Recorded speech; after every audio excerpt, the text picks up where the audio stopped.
بسم اللہ الرحمن الرحیم۔ شروع اللہ کے نام سے جو بڑا مہربان نہایت رحم والا ہے۔ میں برکت کا ایک بہت بڑا ذریعہ شکر ہے۔ ارشاد فرمایا لَإِن شَكَرْتُمْ لَأَزِيدَنَّكُمْ، اگر تم شکر کرو گے وہ تمہیں اور زیادہ عطا کرے گا، اور اگر تم شکر نہیں کرو گے وَلَئِن كَفَرْتُمْ، کفران نعمت کرو گے، اِنَّ عَذَابِي لَشَدِيدٌ، تو پھر میرا عذاب بڑا سخت ہے۔ رزق کے اضافے کا ایک اور بہت بڑا سبب انفاق فی سبیل اللہ ہے۔ اللہ فرماتا ہے جو تم خرچ کرتے ہو تو جو چیز تم نے نکال دی اس کی جگہ اللہ تمہیں اور عطا کر دیتا ہے۔ بعض اوقات ہمارا یہ ہوتا ہے کہ کوئی آدمی مالی بحران میں آ گیا تو وہ کرتا کیا ہے کہ جو راہ خدا میں دینے کا کھاتا تھا پہلے اسے کلوز کرتا ہے۔ یہ فلاں مدرسے کو دیتے ہو یہ بھی بند کر دو، یہ مسجد کو دیتے ہو یہ بھی بند کر دو، یہ فلاں غریب کو دیتے ہو یہ بھی بند کرو، حالات ٹائٹ ہو گئے ہیں۔ لیکن 5 گاڑیاں ہیں تو 2 گاڑیوں پہ گزارا کر لیا جائے، پیٹرول بچے، یہ نہیں ہو سکتا۔ گھر کے لچھن وہی ہیں، لیکن بند کہاں سے کیا؟ جہاں سے رزق آنا تھا۔ ہمیں تو یہ حکم دیا ہے جب رزق تنگ ہونے لگے صدقہ دے کے رب سے کاروبار کر لو، صدقے سے تمہارے رزق میں اضافہ ہوگا۔ یہ رب کا وعدہ ہے اور اللہ کے وعدے جھوٹے نہیں ہو سکتے۔ رزق کی برکت کا ایک اور بہت بڑا ذریعہ النکاح ہے۔ فرمایا اگر تم نکاح کرو گے، تم فقیر ہو وہ تمہیں غنی کر دے گا۔ لوگ کہتے ہیں بچہ پیروں پہ کھڑا ہو لے تو پھر نکاح کریں گے۔ اللہ کہتا ہے تم نکاح کرو ہم پیروں پہ کھڑا کر دیں گے۔ ہمارا فلسفہ اپنا ہے، اس کا حکم اپنا ہے۔ وہ کہتا ہے ابھی تو یہ اپنے لیے نہیں کماتا تو جو آئے گی اس کو کہاں سے کھلائے گا؟ میاں جس نے آنا ہے اس نے اپنا رزق لے کے آنا ہے۔ تو بچوں کی شادیاں کرو، اگر وہ جوان ہو گئے رزق نصیب ہوگا۔ اپنے اہل خانہ کو نماز کے حکم دینے سے رزق بڑھتا ہے، چونکہ جو صبح کا وقت ہوتا ہے یہ رزق کے بٹنے کا وقت ہوتا ہے، اور جس گھر میں صبح کے وقت لوگ سوئے ہوئے ہوتے ہیں وہاں بے برکتیاں ہوتی ہیں۔ تو طلوع فجر سے لے کر کے طلوع آفتاب تک اپنی اولاد کو، بیوی کو، بچوں کو نہ سونے دیں۔ اس وقت رزق بٹنے کے لمحے ہوتے ہیں۔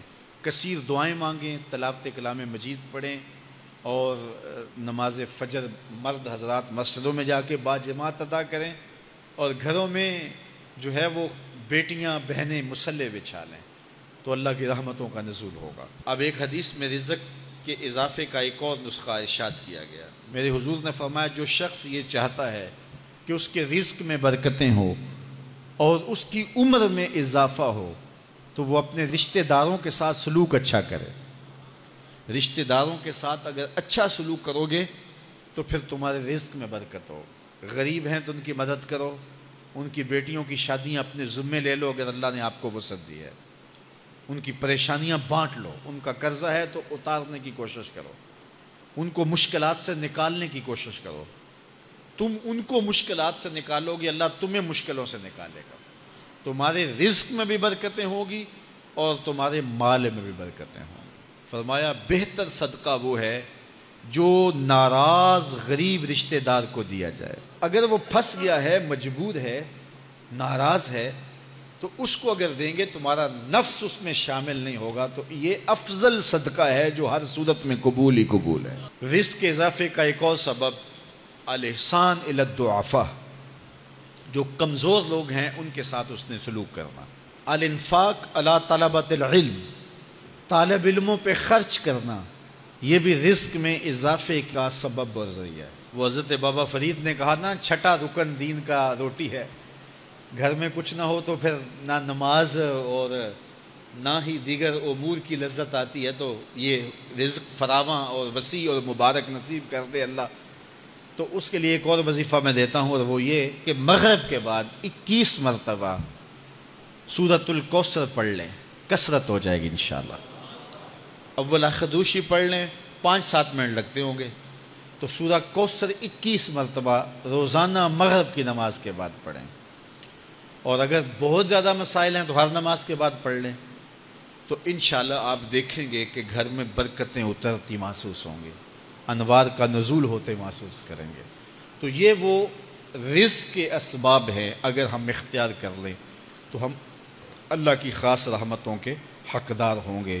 اللہ ہم سب کو رزق حلال رزق وسیع، رزق سہل، رزق مبارک، رزق فراواں نصیب فرمائے۔ علیہ السلام پر درود پڑھنے سے انسان خود سنورتا ہے اور اللہ کی رحمتیں اس پر نازل ہوتی ہیں۔ علماء نے لکھا ہے کہ درود اللہ کی بارگاہ میں ایک دعا ہے جو اللہ کی بارگاہ میں عرض کی جاتی ہے، اے اللہ، نبی رحمت صلی اللہ علیہ وآلہ وسلم پر رحمتوں کا نزول کر۔ تو کوئی یہ دعا مانگے کہ اے اللہ اپنے نبی پر رحمتوں کا نزول کر، تو کیا اللہ تعالیٰ اس کی یہ دعا قبول نہیں کرے گا؟ تو درود ہر صورت میں قبول ہے۔ تو اس کا جو فائدہ ہوا کہ جس نے ایک مرتبہ حضور کے لیے اللہ کی بارگاہ سے رحمتوں کی دعا مانگی، تو اس کے مانگنے سے محبوب علیہ السلام پر کتنی رحمتوں کا نزول ہوا وہ تو اللہ جانتا ہے، یا جس محبوب کریم پہ نزول رحمات ہوتا ہے وہ جانتے ہیں، لیکن جو ہاتھ اٹھا کے دعا مانگے، جو ہاتھ باندھ کے درود پڑھے، ایک مرتبہ درود پڑھنے سے اللہ کی 10 رحمتیں اس پر نازل ہوتی ہیں۔ تو جو مسلسل درود پڑھے جا رہا ہے تو پھر رحمت کی برسات ہوتی ہے اس کے اوپر۔ رسول کریم صلی اللہ علیہ وآلہ وسلم نے ارشاد فرمایا، تم جہاں بھی ہو میرے اوپر درود پڑھو، تم جہاں بھی درود پڑھتے ہو وہ میرے تک پہنچتا ہے۔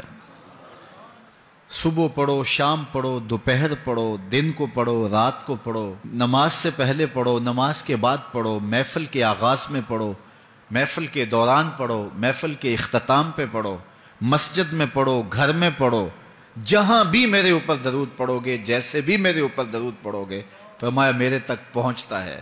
ہر شخص یہ چاہتا ہے کہ میں حضور کی قربت پاؤں، حضور کا قرب مجھے ملے، اور اگر کسی کے سینے میں یہ آرزو نہیں ہے تو اس کے سینے میں دھڑکنے والا دل کسی مومن کا دل ہی نہیں ہے۔ یہ میری بھی آرزو ہے، گناہگار ہونے کے باوجود آرزو ہے، آپ کی بھی آرزو ہے۔ آرزو تو کی جا سکتی ہے، چونکہ کرم ہوتے دیر نہیں لگتی، وہ جس پہ چاہے کرم فرمائیں۔ تو اگر قربت حاصل کرنی ہے تو پھر اس کا طریقہ کیا ہے؟ رسول کریم صلی اللہ علیہ وآلہ وسلم نے ارشاد فرمایا، قیامت کے دن میرے سب سے نیڑے وہ ہوگا جو سب سے زیادہ میرے اوپر درود پڑھتا ہے۔ تو جتنا درود حضور پہ زیادہ پڑھو گے، قیامت کے دن اس قدر حضور کی قربت نصیب ہوگی، اور حضور کی چادر رحمت کی ٹھنڈی چھاؤں ملے گی، جام کوثر نصیب ہوں گے، اور جہاں حضور ہوں گے وہاں قیامت کے دن کی سختیاں نہیں ہوں گی، وہاں دامن محبوب کی ٹھنڈی ہوائیں ہوں گی۔ تو حضور علیہ السلام پر کثرت سے درود پڑھنا یقیناً یہ دکھوں کو دور کرنے کا علاج ہے، اور یہ دنیا آخرت کی بہتریوں کی ضمانت ہے۔ حضرت ابو ہریرہ رضی اللہ تعالیٰ عنہ سے روایت ہے جو امام ابو داود نے اپنی سند سے روایت کی ہے۔ رسول کریم صلی اللہ علیہ وآلہ وسلم نے ارشاد فرمایا کہ جب کوئی شخص میرے اوپر سلام بھیجتا ہے تو اللہ تعالیٰ میری روح میرے اندر لوٹا دیتا ہے، یہاں تک کہ میں اس کے سلام کا جواب دیتا ہوں۔ روح اطہر جسد انور میں لوٹا دی جاتی ہے اور حضور سلام کا جواب دیتے ہیں۔ تو مجھے کائنات میں کوئی ایک لمحہ تو ایسا بتاؤ جس لمحے حضور پہ سلام نہ پڑھا جاتا ہو۔ وہاں روضہ رسول پہ چلے جائیں تو وہاں لمحہ لمحہ سلام کے گجرے ہیں، کائنات کے جس گوشے میں چلے جائیں درود و سلام کے جو ہیں وہ گجرے ہیں۔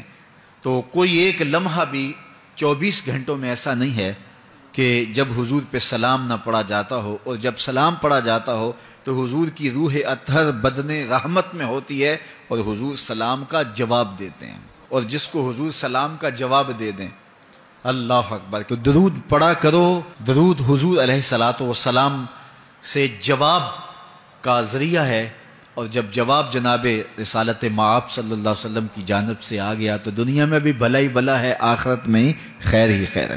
حضور علیہ الصلوۃ والسلام نے ارشاد فرمایا، جس کے سامنے میرا ذکر کیا جائے اور وہ میرے اوپر درود نہ پڑے، وہ کائنات کا سب سے بڑا بخیل، سب سے بڑا کنجوس ہے۔ ہم بخیل تو نہیں ہیں، تو پھر پوری یکسوئی کے ساتھ چند مرتبہ حضور پہ درود شریف پڑھ لیجیے۔